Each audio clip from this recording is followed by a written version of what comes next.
Hello दोस्तों, welcome back to favourite channel Forex Blaster. मैं हूं आपका होस्ट सेवी। Perfect day, perfect entry, perfect video. और आज का दिन काफ़ी परफेक्ट रहा, काफ़ी हमारे टीपीज़ वगैरह हिट हुए।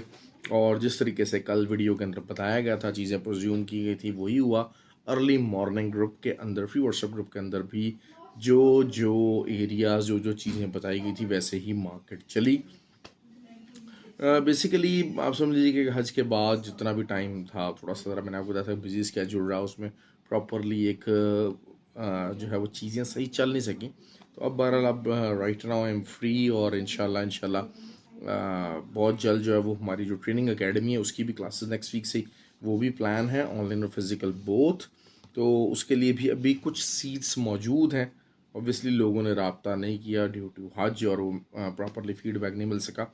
तो वो लोग जो कि ट्रेनिंग एकेडमी का भी हिस्सा बनना चाहते हैं वो भी नीचे रब्ता कर सकते हैं। व्हाट्सएप नंबर नीचे वीडियो के डिस्क्रिप्शन में दिया हुआ है। और जो फ्री व्हाट्सएप ग्रुप का हिस्सा बनना चाहते हैं उनके लिए इट्स टोटली फ्री, 100% फ्री है। सिर्फ आपको ऑक्टाफैक्स और एक्सनेक्स पे जो हमारा IB लिंक है नीचे वीडियो के डिस्क्रिप्शन में दिया हुआ है, उससे अकाउंट बनाना और वहाँ पे ट्रेड करनी है। एक्टिव ट्रेडर्स अलाउड है ग्रुप के अंदर। और उसके अलावा ऑक्टाफैक्स और एक्सनेक्स पर ऑलरेडी जो लोग ट्रेड कर रहे हैं, तो उनके लिए सिर्फ ये है कि आपको जो है वो लाइव चैट के ऊपर जाकर IB चेंज करना। IB नंबर और लिंक्स वीडियो के डिस्क्रिप्शन में मौजूद है। So you can be the part of that community. It's a strong community obviously.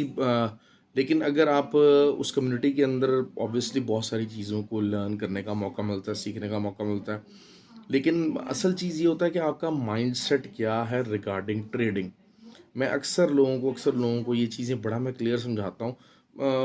मैं उस वजह से बुरा भी लगता हूँ, क्यों? क्योंकि मैं रियलिटी बयान करता हूँ कि what actually the trading is, कि आपको कैसे ट्रेडिंग सीखना पड़ेगा। ट्रेडिंग के अंदर पैसा इन्वेस्ट करना पड़ेगा, लर्निंग के लिए, कोर्सेज के लिए पैसा इन्वेस्ट करना पड़ेगा, और टाइम इन्वेस्ट करना पड़ेगा। और उसके बाद after some time you will get to know the things and you will learn how to trade. हम लोग बिल्कुल मतलब बचगाना हमारी सोच होती है कि हम शायद किसी सिग्नल ग्रुप का हिस्सा बन गया। पर्टिकुलरली ये चीने मीने जो सिग्नल ग्रुप है, 20-30 पिप्स वाले जो सिग्नल ग्रुप है, इस ग्रुप का हिस्सा बन गए हैं तो हम यहाँ से पैसा कमाना स्ट्रेट अवे शुरू कर देंगे। देखिए, मार्केट हमेशा अगेंस्ट जाती है। कभी आपने, वही बात होती है कि आपने 4 ट्रेड 0.01 की लगाई, आपका प्रॉफिट हुआ। चीने मीने सिग्नल थे, 30 पिप्स का प्रॉफिट हुआ, आपने जनाब जो है ना वो प्रॉफिट निकाला, 0.01 की ट्रेड निकालते रहे। आपका कॉन्फिडेंस बिल्ड हुआ, आपने 0.10 की ट्रेड लगा दी, और वो ट्रेड नेगेटिव में चली गई। आपको पता लगता है कि आपने जनाब स्टॉप लॉस नहीं लगाया, आपको इश्यूज आ गए, कुछ ना कुछ मामला, आपने कभी जल्दी ट्रेड काट दी, कभी आपने स्टॉप लॉस बड़ा लगा दिया। तो ये चीज़ें आपको टाइम के साथ साथ सीखनी पड़ती हैं, और फिर उनका रिजल्ट आता है। That is how you have to be on the trading spot. 63 की जो है वो रेजिस्टेंस जो थी वो काफ़ी ज़्यादा होल्ड करती रही, और उसमें काफ़ी हम लोग सेलिंग करते रहे। मिशिगन स्टेटमेंट का जो है वो जो है वो मामला वो भी रहा। दूसरा ये है कि जो अच्छी ट्रेड मैंने कल आपको जो बताई थी कि एक अच्छी पक्की ट्रेड आपको मिल सकती है। डबल बॉटम बनना था USD कैड के ऊपर, और वो एक अच्छी ट्रेड आपको मिल सकती है। ग्रुप के अंदर भी सुबह कहा गया कि यहाँ इसको बाय कीजिए, अच्छा प्रॉफिट दे के जाएगी, और वही हुआ। मोर देन 100 प्रॉफिट इस टाइम USD कैड ने दिया हुआ है। DXY का रीबाउंड थोड़ा बहुत एक्सपेक्टेड था, वो हुआ, फुली रीबाउंड नहीं हुआ। लेकिन द थिंग इज़ दिस कि हाँ ठीक है, इतने बहुत रिट्रेसमेंट्स आनी थी, डाउन ट्रेंड के अंदर है। उसके अलावा ऑयल की बात कर रहे थे। ऑयल मैंने आपको कहा था कि ये गुड एरियाज़ हैं। 200 पिप्स हमें सुबह से ऑयल के अंदर हमने निकाले। तो 200 पिप्स, 200 पिप्स के अगर आपको एक TP1 मिल रहा है तो that is something very good. तो ये चीज़ें जो हैं वो मैं अक्सर ये कहता हूँ कि जी आपको थोड़ी सी ज़रा समझदार तरीके से ट्रेड करनी है, लर्नडों की तरह ट्रेड करनी है, अपनी ज़रा हिम्मत से थोड़ी सी ट्रेड करनी है, अपने आप को ऑर्गेनाइज करके ट्रेड कीजिएगा। बाकी ये बात होती है कि आप अगर इस उम्मीद के ऊपर बैठे हुए हैं कि समबडी विल कम और आपका हाथ पकड़ के जो है वो आपको ट्रेड लगवाएगा और आपके $100 को $1000 में कन्वर्ट कर देगा, तो भाई ऐसा नहीं होने लगा। That is not the reality of the trading. और अगर कोई ऐसा बंदा ऐसी बात करता है तो I think it's a total lie, it's a total scam. आप जो मर्ज़ी आप करते रहें, आप जितना मर्ज़ी आप उसमें एफर्ट कर लें, रिजल्ट्स आपको नहीं मिल पाएंगे। GBP JPY remain in the selling, USD JPY obviously USD का थोड़ा बहुत रिबाउंड रहा, DXY थोड़ा सा रिबाउंड रहा, but still it is in a down trend. अब बात कर लेते हैं जी नेक्स्ट वीक की। नेक्स्ट वीक इंपॉर्टेंट वीक है। सबसे इम्पॉर्टेंट डाटा जो मेरे नज़दीक आ रहा है और जो अच्छी ट्रेड आपको दे सकता है वो मंडे को है चाइनीज़ डाटा। चाइनीज़ डाटा के अंदर मंडे को रिटेल सेल्स नंबर हैं, that is very important. GDP number हैं, दैट इज़ वेरी इंपॉर्टेंट। अच्छा, ये इंपॉर्टेंट किस लिए हैं? ये इंपॉर्टेंट है वर्ल्ड इकोनॉमिक ग्रोथ को मेजर करने के लिए और पर्टिकुलरली ऑयल के ऊपर। ऑयल का जो मामला है वो that is something very fishy, क्योंकि अब वही बात है कि अगर आपको दोबारा से यही एरिया ऊपर से रेजिस्टेंस जो है वो 77.14 की अच्छी तगड़ी रेजिस्टेंस मौजूद है, और नीचे से वीकली, अच्छा वीकली के हिसाब से जो नीचे से सपोर्ट मेरे हिसाब से बनती है वो 71.40 की है। यहाँ तक आपको जो 21 मूविंग एवरेज है वहाँ की उसकी सपोर्ट है, और वैसे भी जो है वो ट्रेंड लाइन की भी एक सपोर्ट यहीं पर ही बन रही है। तो आप अगर वीकली पॉइंट ऑफ व्यू से देखते हैं तो ऑयल जो है वो अगर कोई लेवल्स इस तरह के निकलते हैं, पर्टिकुलरली मंडे वाले दिन अगर जो है वो वीक डाटा आता है जिसका कंसेंसस वीक है, बेसिकली कंसेंसस जो है वो चाइनीज़ डाटा का that is on the weaker side, तो पॉजिटिव साइड पे होने के चांसेस काफ़ी कम हैं। दूसरा मैं आपको बार बार बात कर रहा हूँ कि यूरो USD ये अच्छे सेलिंग लेवल्स के ऊपर मौजूद है। 1.097 तक का वीकली लेवल एक मौजूद है जो कि आ सकता है यूरो के अंदर। और यूरो का क्योंकि देखें वही बात है कि हाँ DXY डाउन होने की वजह से ज़रूर यूरो को और GBP को पम्प मिला है, इट्स सेल्फ उनके कोई नंबर्स ऐसे नहीं हैं।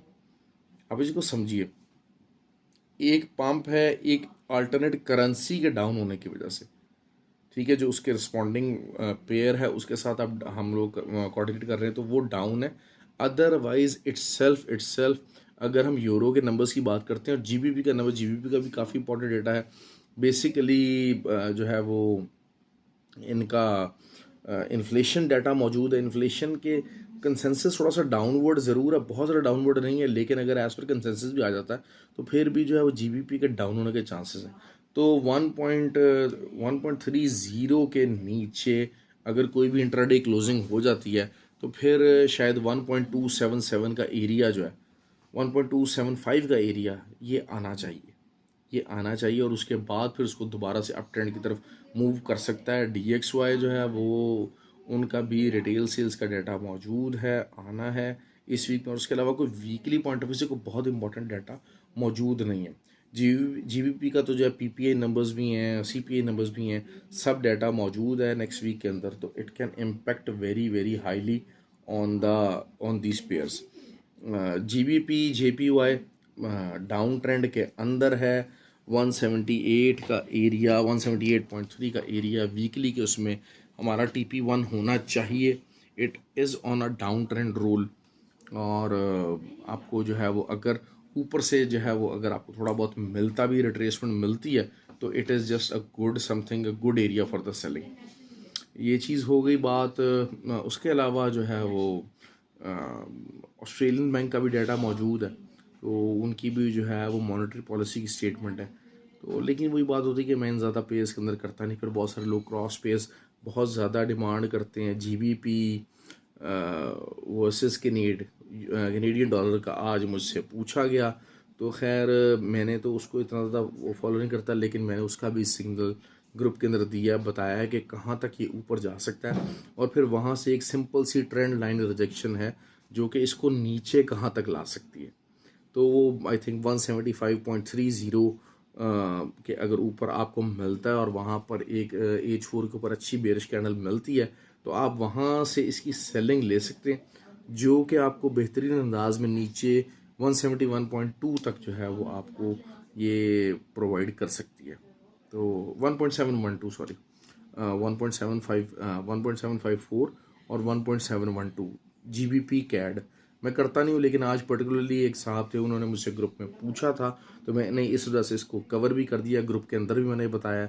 और ये एरिया आपको एक इसके अंदर मिल सकता है। क्रॉस पेयर्स नॉर्मली स्लो होते हैं, और क्रॉस पेयर्स का इशू यही होता है कि एक डायरेक्शन में चल पड़ते हैं तो बस फिर चलते ही रहते हैं, उनका रुकने का नाम जो है ना वो नहीं लेते। तो बहरहाल ये इसकी तगड़ी रेजिस्टेंस है और नीचे से इसकी सपोर्ट ये है। ठीक हो गया जी। अब उसके अलावा गोल्ड की हम बात कर लेते हैं जी। गोल्ड का 1981 से ऊपर से रेजिस्टेंस है, वीकली की बात कर रहा हूँ, और नीचे से जो है वो 1941 ये एक सपोर्ट रहेगी। देखिए, मैंने वही बात है, मैंने आपको बार बार बात कही कि 1952 का जो एरिया है उसके नीचे कोई भी कैंडल ओपन और क्लोज होगी तो फिर एक अच्छा जो है वो H4 की कोई भी कैंडल होगी तो एक अच्छा ड्रम्प आ सकता है नीचे को, वो नहीं आया। और 1952 की जो पोजीशन थी वो होल्ड होती रही बार बार, लेकिन वही चीज़ है कि it's on the daily point of view it's a weaker kind of a closing, लेकिन वीकली में it still is on a bullish roll. और मंडे और ट्यूसडे अगर अगर 168 से ऊपर क्लोजिंग नहीं आती है गोल्ड के अंदर, तो फिर आप उसको डाउन ट्रेंड की तरफ एक दफ़ा रीटेस्ट करते हुए देखेंगे उस एरिया को।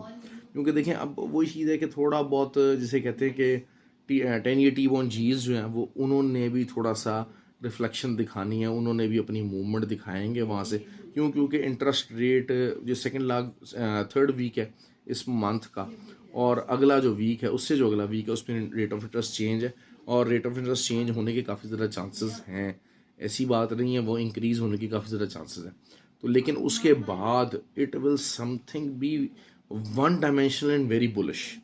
ये मैं आपको बात बताता चलूँ आपको, शायद शायद हम जो कि गोल्ड के अंदर सेलिंग तलाश करने वाला जो एरिया है वो शायद हम इस वीक के अंदर that could be the our last efforts. और उसके बाद whatever the data comes, जो मर्जी मामला तो होंगे, छोटी मोटी रिट्रेसमेंट कोई 100-150 पिप्स के अलावा जहां मौका मिलेगा बाय एवरी डिप वाली सिचुएशन है अप टिल नवंबर। क्यों? क्योंकि नवंबर में जाके बात आना शुरू हो जाएगी कि अच्छा यार, फेडरल रिजर्व जो है वो रेट ऑफ इंटरेस्ट डिक्रीज नहीं कर रहा, तो this is bearish for the gold. उससे पहले पहले it will remain bullish side. ठीक हो गया, ये मैंने सिंपल आपको बता दिया बात, इसको बड़ा डीपली मैंने उसको क्लियर कर दिया इन चीज़ों को। अच्छा, और नास्डैक की बात करते हैं। 15,820 से लेके नीचे 40,700, ये वीकली आपका जो है टर्न ओवर है। बेसिकली हो क्या रहा है कि जो आपके बेसिकली जो टेक कंपनीज हैं उनका, यार उनका प्रॉफिट रुकने का नाम नहीं ले रहा, उनके शेयर की प्राइसेस नहीं रुक रही हैं बिल्कुल भी, बिल्कुल भी। जिसे कहते हैं ना कि उनमें कोई स्लोनेस का इजहार नहीं है, स्लोनेस की कंडीशन नहीं है, और उनके share prices they are thriving and throttling basically. तो जिसकी वजह से नैस्डैक जो है वो, ऑल्दो के वही चीज़ है कि जिस तरह से मैं गोल्ड था अपने ये छोर के ऊपर का कि हिडन बेरिश डाइवर्जेंस आई हुई है, वो प्ले करेगी। ठीक है, वो कहाँ से प्ले करती है डिपेंड्स, लेकिन वो आने वाले वीक के अंदर प्ले करेगी। ये छोर के ऊपर अच्छी खासी तगड़ी जो है वो डाइवर्जेंस है। सेम गोज के नास्डैक हो गया, यहाँ पर डाइवर्जेंस बहुत ज़्यादा, बेरिश डाइवर्जेंस बहुत ज़्यादा आई हुई है और बहुत ज़्यादा ओवरबॉट कंडीशन हुई हुई है। तो एक अच्छा जो है ना वो यहाँ से समझ लीजिए कि एक रिट्रेसमेंट, इसको मैं कहूँगा एक बहुत अच्छी और तगड़ी रिट्रेसमेंट बनती है मार्केट के अंदर। और हो सकता है कि जो आगे आने वाला डाटा है, क्योंकि असल चीज़ यही होती है कि जब आप टेक कंपनीज है ना, दे आर हैविंग, उनकी जो जेबें ना पैसों से भरी हुई हैं, और उनको परवाह नहीं है कि इंटरेस्ट रेट जो है 4% हो रहा है, 5% हो रहा है, 6% है, दे आर लीस्ट बॉदर्ड। अब इसमें एप्पल का शेयर आ जाता है, इसके अंदर आपका अमेजोन का शेयर आ जाता है, टेस्ला का शेयर आ जाता है, फेसबुक के शेयर हैं, मेटा के शेयर हैं, एआई के ऊपर जितनी कंपनीज काम कर रही हैं उनके शेयर्स हैं। तो ये जो चीज़ें हैं ये बेसिकली नास्डैक को डाउन नहीं होने दे रही हैं, और इन्होंने एक पूरा मोमेंटम बना के रखा हुआ है, लेकिन इवेंचुअली जो है वो प्रॉफिट बुकिंग इनके ऊपर होगी। क्यों? रिट्रेसमेंट ट्रेड आपको लाजमी मिलेगी मिलेगी, ये मार्केट का रूल है। कभी भी आंखें बंद करके अन्नेवाह मार्केट के अंदर प्राइसेस जो है सीधा नहीं जाती। आज 12 इंट्राडे के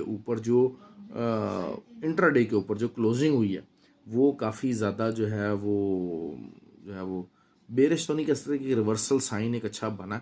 अब उस रिवर्सल साइन को मंडे और ट्यूसडे को अगर फॉलो अप ट्रेड मिल जाती है, फॉलो अप कैंडल्स मिल जाती हैं, तो फिर एक अच्छा नीचे की तरफ जो है वो पुश नास्डैक के अंदर शुरू हो सकता है। मैं नैस्डैक को बहुत ज़्यादा डिटेल में कवर कर रहा हूँ, फंडामेंटली भी और टेक्निकली भी, क्योंकि वही चीज़ है कि बहुत सारे लोग परेशान हुए हैं। लेकिन बहरहाल 15,350 का तो एक सिंपल टारगेट है ही है जो हमारे बिल्कुल सामने है, और उससे नीचे फिर 15,150 और फिर जो है 14,950 और 14,700, ये 150 पिप्स की जो है छोटी छोटी सपोर्ट्स मौजूद हैं।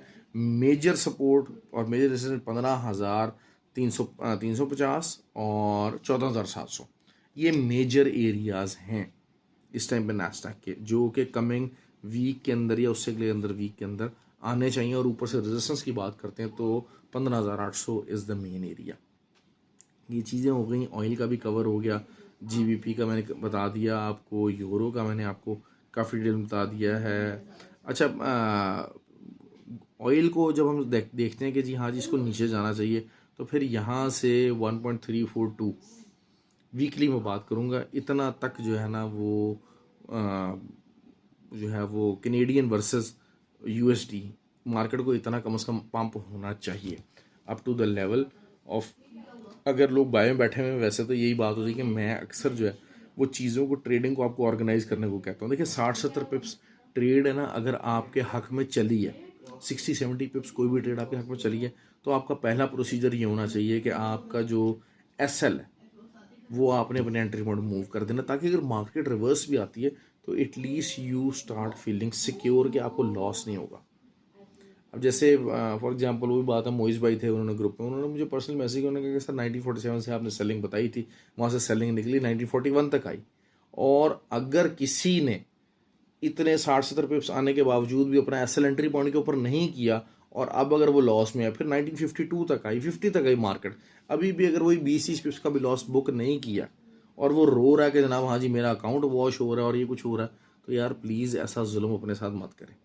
कॉमन सेंस की ट्रेड्स किया करें, सिंपल तरीन ट्रेड्स मौजूद होती हैं। हम लोग जो है वो, मैं एकेडमी के अंदर भी बार बार ये समझाता हूँ कि जो सिंपल ट्रेड है ना, आपने उसको मुश्किल नहीं बनाना, और उसको एक सिंपल एसओपीज़ के तहत लेना है। और आपका जो है वो एसओपी क्या है, पहला एसओपी ये कि आप एसएल लगाएंगे, और आप दूसरा एसओपी क्या, पेशेंस के साथ आप प्रॉपर लेवल के ऊपर ट्रेड लेंगे। लेवल के ऊपर ट्रेड आपको महीना ना मिले। अच्छा, एक होता है आप रेजिस्टेंस का इंतज़ार कर रहे हैं, ठीक हो गया, आपको रेजिस्टेंस के ऊपर और सेल लेना चाह रहे हैं, रिट्रेसमेंट ट्रेड लेना चाह रहे हैं, तो रेजिस्टेंस के ऊपर आपको जगह मिली है उस टाइम के ऊपर, वो न्यूज़ की वजह से मिली है। न्यूज़ के टाइम पे मार्केट अप गई और रेजिस्टेंस को हिट किया, तो it is not the time कि आप ट्रेड लें। दूसरा यही है कि वहाँ पर आके कोई बेरिश कैंडल फॉर्मेशन ही नहीं हुई है, ठीक है, फिर उसके साथ कोई ना कोई इंडिकेटर को ट्रेंड लाइन का ब्रेकअप या कोई ट्रेंड लाइन होल्ड कर जाना, कोई आरएसआई ओवरसोल्ड, कोई डाइवर्जेंसेस, ये कुछ नहीं है। दो तीन चीज़ों को आप, मैकडी को, इन चीज़ों को आप साथ मिलाएं, स्टोकेस्टिक को आप साथ मिलाएं, थोड़ा बहुत चीज़ों को एटलीस्ट साथ मिला के लर्न करने की ट्राई करें कि यार अच्छा why the things are happening like this, और यहाँ पर मेरा ट्रेड लेना बनता है कि नहीं बनता। क्योंकि देखें, एक मैं बता दूं बात, जो न्यूज़ के टाइम की अगर ट्रेडिंग होगी तो उसमें कोई आपके इंडिकेटर्स, कोई चीज़ काम नहीं करेगी। अगर न्यूज़ की वजह से एक सपोर्ट टेस्ट होना शुरू हो गई है, या न्यूज़ की वजह से एक रेजिस्टेंस हिट हो गई है, तो हो सकता है it might not hold up. देखिए जैसा कि हुआ सीपीआई डाटा के टाइम पे 1947 की जो रेजिस्टेंस थी वो अच्छी खासी तगड़ी रेजिस्टेंस थी, काफ़ी इम्बैलेंस था वहाँ पर, सारा कुछ था गोल्ड के मामले में, और 1941 तक मार्केट आई। लेकिन वो क्योंकि न्यूज़ की वजह से मार्केट वहाँ तक गई थी और it was under under the buying pressure, तो क्या जो है वो मुझे बताइएगा कि क्या वो एरिया होल्ड किया, वो नहीं कर सका। तो इट ऑलवेज डिपेंड्स। दूसरा यही बात होती है कि न्यूज़ के टाइम पे तो मैंने जिस तरीके से सिंपल स्कैल्पिंग स्ट्रैटेजी सब लोगों को बताई हुई है, और जो लोग उसको प्रैक्टिस कर रहे हैं और उसके बावजूद भी अगर वो कोई मुझे कह रहा है कि सर मैं प्रॉफिट में नहीं हूँ उस स्ट्रैटेजी के बाद, तो यकीन कर रहे मैं मान नहीं सकता। इसका मतलब यही है कि वो जितनी सिंपल तरीन स्ट्रैटेजी बनाई हुई है, बताई हुई है, अगर उसके ऊपर भी वो प्रॉफिट में नहीं है तो भाई वो फिर काम ही करना छोड़ दे। मैं तो फिर अब यही कह सकता हूँ, और तो मैं इसके अलावा कुछ नहीं कह सकता। आपको हार ज़रूर लग रहा होगा, लेकिन रियलिटी फिर यही है। तो ये थी जी आज की वीडियो। आई होप कि आपने वीडियो को लाइक किया हो, लाइक करें, पसंद करें। अच्छा, ऑस्ट्रेलिया के और यूके के जो क्लाइंट्स हैं और यूरोप के जो क्लाइंट्स हैं, वहाँ पर लेवरेज बहुत कम है, लेवरेज बहुत ज़्यादा कम होता है, तो उनके लेवरेज के लिए, इवन के कनाडा के लिए भी, अब जो लेवरेज कम है तो फिर 1:20 1:30 का लेवरेज सिर्फ मिलता है। तो 1:500 का लेवरेज मिनिमम होना चाहिए। तो उसके लिए मैंने जीटीसी का ब्रोकर ऐड किया हुआ है। आप जीटीसी के ब्रोकर के ऊपर, अच्छा ब्रोकर है, अच्छा ब्रोकर वही है जो विड्रॉल्स में इशू नहीं करता, फिर आपकी ट्रेड्स ज़बरदस्ती नहीं काटता, आपके फंड्स को लेके हैंकी महंगी नहीं करता। बहुत सारे जो लोकल ब्रोकर हैं, मैं आपको बताता चलूँ उनके अंदर इशू क्या है, वो फ्यूचर मार्केट के अंदर आपको ट्रेड करवाते हैं। एक तो वो फ्यूचर मार्केट में ट्रेड करवाते हैं, कॉन्ट्रैक्ट एक्सपायर हो जाते हैं। जैसे कि ऑयल का कॉन्ट्रैक्ट है, वो कल एक्सपायर होने जा रहा है। अब जितनी भी पोजीशन आपकी ओपन होंगी, क्लोज होंगी, वो सब कट जाएंगी। वो प्रॉफिट में होंगी, लॉस में होंगी, सब कट जाएंगी। कॉन्ट्रैक्ट बेस जो लोकल जितने भी आपके ब्रोकर्स हैं, वो आपको कॉन्ट्रैक्ट करवाते हैं, फ्यूचर्स के अंदर ट्रेड करवाते हैं। फिर सेकेंडली आपको स्वैप चार्जेस पड़ते हैं। तो इन चीज़ों को अवॉइड करने के लिए मैंने ये 2-3 ब्रोकर्स ऐड किए हैं। These are the good brokers. ये अच्छे ब्रोकर हैं, ये अच्छे काम करने वाले ब्रोकर हैं, ये अच्छा रिजल्ट देते हैं। तो आप लोग इन्हीं के साथ काम कीजिए। बाकी ये कि हमारे आईबी के अंदर आएंगे तो उस ग्रुप की फैसिलिटी आपको लाजमी मिलेगी। फिर लर्निंग का मौका है। Forex Blaster academy is always there, you can take part in that. आप हज़ारों डॉलर का लॉस किया, 400-500-600 डॉलर अपनी लर्निंग के ऊपर लगाइए। साल के अंदर आप ये एक्सपेक्ट कर लीजिए कि ठीक है जी, मुझे इनिशियल इन्वेस्टमेंट करनी है इस कारोबार के अंदर और उसके बाद यहाँ से कमाना है। वो इनिशियल इन्वेस्टमेंट 2,500-3,000-4,000 की हो सकती है। उसमें $1,000 आपका लर्निंग का हो सकता है, $2,000 आपका ट्रेडिंग प्रैक्टिसेस के लिए हो सकता है, ताकि आपकी साइकोलॉजी स्ट्रांग हो। ये चीज़ें सोच के आप आएँ। अब लोग कहते हैं कि यार हाँ जी, मैंने $1,000 उधार पकड़ा है और मुझे $1,000 से $1,500 मेरा बन जाए और उसके बाद मैं $500 में से $300 से अपना खर्चा चलाऊंगा, $200 मैं लर्निंग के लिए लगाऊंगा। तो भाई ऐसा नहीं होता। दुनिया का कोई कारोबार ऐसा नहीं है जहाँ पर आपको डे वन से प्रॉफिट होगा, डे वन से आप कमाई करेंगे। आपको, आप नौकरी कीजिए, ध्यान से नौकरी कीजिए। हाँ, नौकरी से कोई पैसा वगैरह बनता है, बचाते हैं, उसको अपने लिए इन्वेस्ट कीजिए, हिम्मत दिखाएं। और ये उधार से उधार लेके ये काम नहीं होते भाई, ये उधारों के काम नहीं है। उधार ले लिया, सारा कुछ कर लिया, मतलब मुझे बहुत सारे लोग मिलते हैं जी, मैंने गाड़ी बेच के लगा दिया, मैंने घर बेच के लगा दिया। मतलब they are being really really stupid, I am telling you that. ये चीज़ें ऐसे नहीं हैं। हाँ, इसमें आप स्टार्ट के अंदर तो बिल्कुल बिल्कुल अपनी सिर्फ एक्स्ट्रा मनी है वो लगाइए, अपनी हिम्मत कीजिए। देखें, हमारी एक ग्रुप मेंबर ही हैं, उन्होंने कहा जी मैं सिंस 2019, मतलब शायद 2017-18 बताया था, आई जस्ट कांट रिमेंबर। तो उन्होंने कहा कि जी मैं ट्रेडिंग कर रही हूँ और केप्ट ऑन लूजिंग, लेकिन ये है कि मैं जॉब करती हूँ, जॉब मेरा प्रायर है, उसमें से जो कोई सेविंग और होती है उसका सेविंग का कुछ परसेंट मैं इसके अंदर लगा रही हूँ, मैं लर्न कर रही हूँ। और अब मैं जब से हमारे ग्रुप का हिस्सा बने, she is constantly earning the money, she is constantly earning the money. क्यों? क्योंकि अपना उन्होंने बेसिक एसओपी बना लिया। एसओपी बना लिया कि एसएल लाजमी लगाना है, किसी ने नहीं भी कमाई होती, ठीक है। SL is also a part of game, SL hit हो जाता है, कोई ऐसा मसला नहीं है। फिर अपने ओवर ट्रेडिंग नहीं करनी, तरीके के साथ चीज़ों को लेके चलना है। तो वो उन्होंने काफ़ी माशाल्लाह अपने आप को जो है वो ग्रो किया, ग्रूम किया। तो this is how basically you have to learn, you have to stick to the basics और मार्केट के अंदर जमे रहना, बने रहना। That is how you get the money out of this market. काफ़ी बातें होंगी जी, लाइक कीजिएगा वीडियो, ख्याल कीजिएगा और प्लीज़ कमेंट किया कीजिए। और जो लोग जो हैं वो बुरे कमेंट्स भी करते हैं, उनको चाहिए कि मेरी जान वीडियो के अंदर कीड़े निकालने के बजाय ना कोई प्रोडक्टिव वीडियो देखें जिससे उनकी लर्निंग हो। I am always talking about learn learn learn and then you can earn. ख्याल रखें अपना, have a good day ji.